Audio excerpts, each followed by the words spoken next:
You've been dating for a while and they still don't trust you, and you're wondering, when are they going to let their guards down? When are they going to trust you? Let's remember, someone with a fearful avoidant attachment style grew up in a home with parents or caregivers who they felt they could not depend on to be there for them emotionally, or perhaps in some cases physically as well.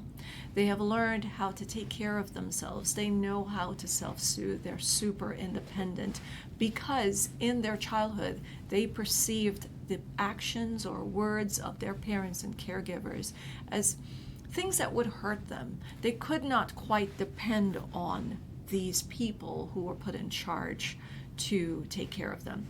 And this is not necessarily the facts or the reality of their past. It's generally just the way we perceive the way our parents acted or said things or behaved. We started to grow up thinking that, now we've got to look out for ourselves. Now you come into the picture and you see this beautiful light and this beautiful human being, and you want to love them. You know they've gone through a difficult time. You don't want to add to the pain of their past, of their lives. However, they're in a different mind space. They are trying to figure out, how much can I trust this person? Because I have had so many people in the past who came in and promised me that they were never going to leave, and they left.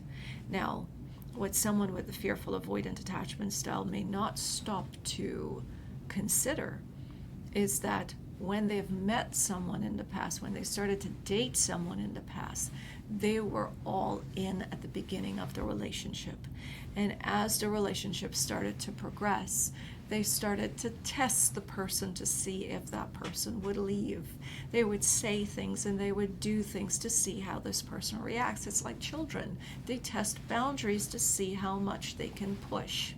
They may also self-sabotage because if they have not done any healing work, they start to believe that they don't deserve this person. This person is just good. This person is just showing up for me. Even though I'm pushing them away, even though I'm testing them, they're still there. And what they don't recognize, it is not that the person does not want to be with them.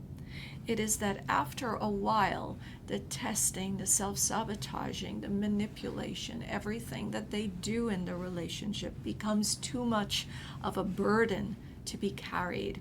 And so that other person, even though they wanted to stay, they had to leave.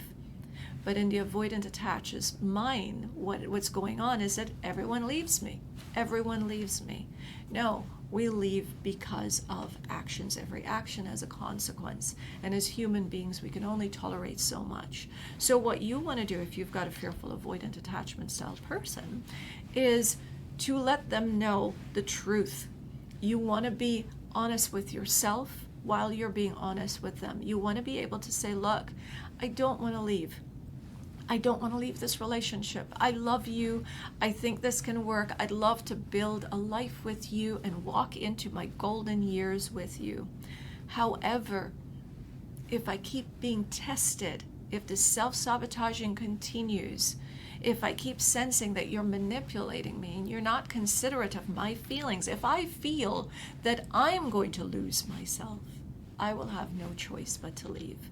And when you word it that way, someone with a fearful avoidant attachment style will be able to appreciate what you're saying, because one of their greatest fears is to lose themselves, to lose their autonomy, to lose their independence. So they can appreciate you not wanting to lose yourself. I hope this has been helpful in answering this question.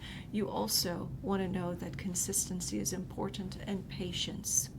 But it's important more than anything that you are honest with yourself.